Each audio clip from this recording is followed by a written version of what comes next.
Hello friend, इस video बात करेंगे SBI clerk mains exam analysis और देखेंगे कि गुड अटेम्प्ट कितने किए जा सकते हैं। तो सबसे पहले बात कर लेते हैं एग्ज़ाम के लेवल की। और तो एग्ज़ाम के लेवल की बात करें तो moderate too difficult overall paper पूछा गया था। ज़्यादातर एग्ज़ाम की बात करें तो वो डिफ़िकल्ट लेवल का देखने को मिला है। और बाकी सबसे पहले बात कर लेते हैं इंग्लिश सेक्शन की। इंग्लिश सेक्शन की बात करें तो मॉडरेट टू डिफ़िकल्ट पूछा गया था, लेकिन ज़्यादातर क्वेश्चन मॉडरेट लेवल के ही पूछे गए थे। तो इंग्लिश की बात करें, अगर आपने 15 तक भी क्वेश्चन अटेम्प्ट किए हैं एक्यूरेसी के साथ तो ये आपका गुड अटेम्प्ट है। बाकी इंग्लिश में पैसेज पूछा गया था। पैसेज में 1 2 3 करके पैराग्राफ भी पूछे गए थे एक पैसेज में, और एक पैसेज सिंपल पूछा गया था। और बाकी बात करें करेक्ट सेंटेंस पूछा गया था, मतलब 4-5 सेंटेंस दिए हुए थे, उसमें से बताना था कौन सा सेंटेंस करेक्ट है। वर्ड यूसेज के कुछ क्वेश्चन पूछे गए थे, कुछ क्वेश्चन मैच द कॉलम के पूछे गए थे। और ये जो एनालिसिस है ये ज़्यादातर क्वेश्चन आपको फर्स्ट शिफ्ट में देखने को मिलेंगे, क्योंकि जो फर्स्ट शिफ्ट के कैंडिडेट से मेरे उन्हीं से बात हुई है कि फर्स्ट शिफ्ट में इस तरह का एग्ज़ाम लेवल पूछा गया था। और बात करें इसके बाद बात कर लेते हैं जीए सेक्शन की। तो जीए सेक्शन की बात करें तो ज़्यादातर क्वेश्चन जो आए थे वो आए थे सितंबर अक्टूबर से ज़्यादातर क्वेश्चन पूछे गए थे।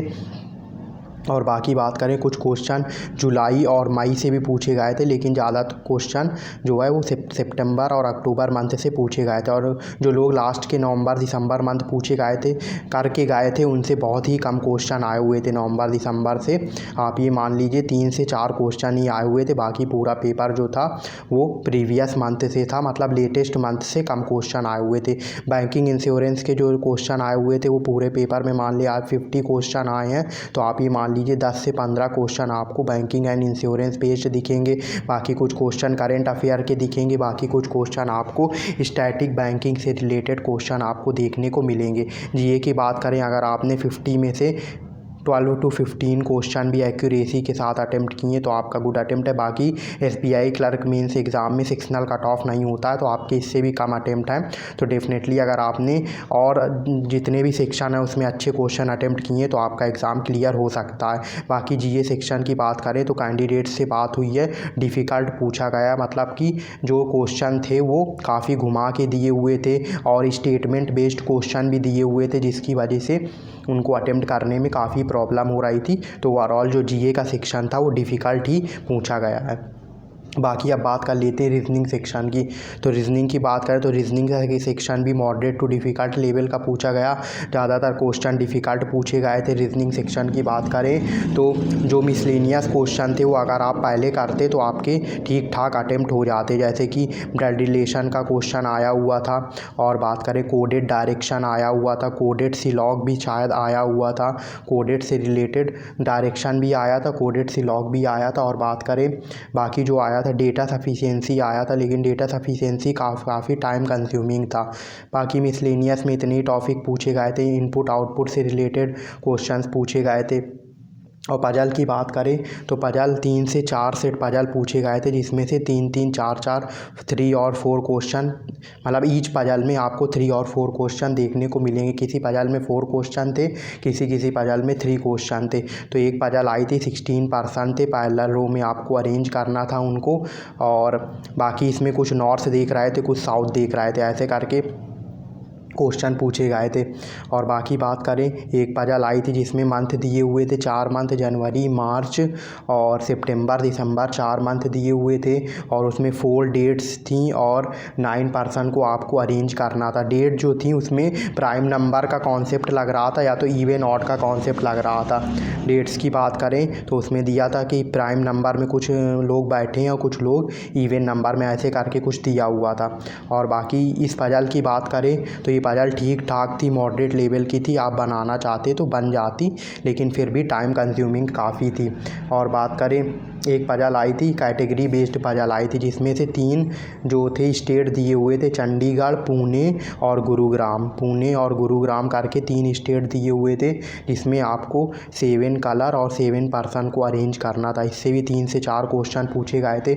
ओवरऑल रीजनिंग के लेवल की बात करें तो रीजनिंग का लेवल आप बोल सकते हैं मॉडरेट टू डिफ़िकल्ट, लेकिन जो ज़्यादातर क्वेश्चन थे वो डिफ़िकल्ट लेवल थे। अगर गुड अटेम्प्ट की बात करें तो मैं इसमें नंबर के हिसाब से बताऊंगा। तो अगर आपने 10 to 15 मार्क्स का भी एक्यूरेसी के साथ अटेम्प्ट किया है रीजनिंग सेक्शन, तो आप ठीक ठाक मान के कर चल सकते हैं कि आपके ठीक अटेम्प्ट हुए हैं।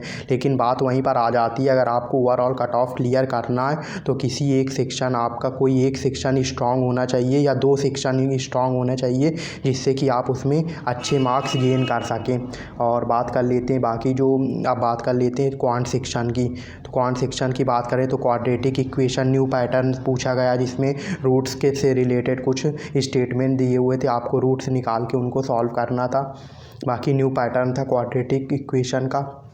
अप्रॉक्सीमेशन सबसे इजी टॉपिक था आज के फर्स्ट शिफ्ट में। अप्रॉक्सीमेशन की बात करें तो 3 से 4 क्वेश्चन पूछे गए थे।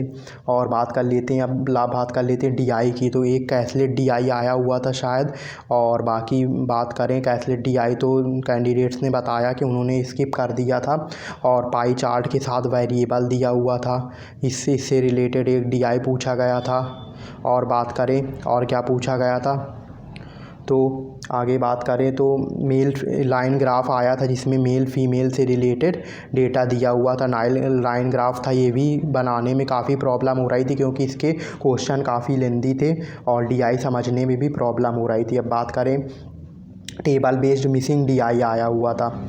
टेबल बेस्ड मिसिंग डीआई की बात करें तो इसको भी कैंडिडेट्स ने बताया कि इसको हम लोगों ने समझने की कोशिश की, लेकिन ये समझ में नहीं आया। और बात करें कुछ लोगों ने अटेम्प्ट भी किया है, लेकिन वही बात आती है, अगर आप एक डीआई को उठा लेंगे और उसको पूरी तरह अटेम्प्ट करेंगे तो आपके करीब ये मान लीजिए 10 to 15 मिनट्स आपको लग जाएंगे। अगर आपकी क्वांट बहुत अच्छी है तो आप 10 मिनट में भी अटेम्प्ट कर लेंगे, लेकिन अगर आपकी क्वांट बहुत ही ज़्यादा मतलब कि ठीक ठाक है तो आप 15 मिनट्स तक आपको लग जाएंगे 4 से 5 क्वेश्चंस को करने में। और बात करें क्वांट में क्या आया था, क्वांट में आया था डेटा सफिशिएंसी से कुछ क्वेश्चन पूछे गए थे क्वांट सेक्शन में। बाकी क्वांट की बात करें तो वही मॉडरेट टू डिफ़िकल्ट था, लेकिन रीजनिंग के कंपैरिजन में ईजी था। और बाकी ज़्यादातर क्वेश्चन आपको डिफ़िकल्टी देखने को मिलेंगे क्वांट में, क्योंकि एसबीआई अपना पेपर इसी तरह सेट करता है और हमेशा से सेट करता आ रहा है कि मेंस का पेपर आपको टफ देखने को मिलता है। बाकी क्वांट की बात करें तो जिसने भी क्वांट में अगर गुड अटेम्प्ट की बात करें तो जिसने भी क्वांट में 12 to 15 मार्क्स का एक्यूरेसी के साथ अटेम्प्ट किया है तो हाँ आपने ठीक ठाक अटेम्प्ट किए। बाकी इसमें सेक्शनल कट ऑफ तो है नहीं, तो अगर आपने एक सेक्शन आपका थोड़ा सा बिगड़ गया तो आप अगले सेक्शन को इम्प्रूव कर सकते हैं। और क्वांट में बात करें तो अर्थमेटिक के 10 से 15 क्वेश्चन अर्थमेटिक से के पूछे गए थे, जिसमें से आप अगर अर्थमेटिक आपकी ठीक ठाक भी है तो आप इजीली 4 से 5 क्वेश्चन अटेम्प्ट कर सकते थे वहाँ पर। और बात करें ओवरऑल गुड अटेम्प्ट की तो अगर आपने एक्यूरेसी के साथ, अगर आप जनरल कैटेगरी से हैं तो आपने अगर एक्यूरेसी के साथ 80+ क्वेश्चन अटेम्प्ट किए हैं तो आपका गुड अटेम्प्ट माना जाएगा। बाकी अगर आप कैटेगरी से हैं SC ST OBC EWS तो अगर आपने 70+ क्वेश्चन एक्यूरेसी के साथ अटेम्प्ट किए तो हाँ आपका एग्ज़ाम क्लियर हो सकता है। बाकी अगर वीडियो अच्छी लगी हो तो वीडियो को लाइक करें, चैनल को सब्सक्राइब करें, और सेकेंड शिफ्ट के एनालिसिस के लिए मैं वीडियो अपलोड करूँगा तो बेल आइकन को प्रेस करना ना भूलें। Thank you.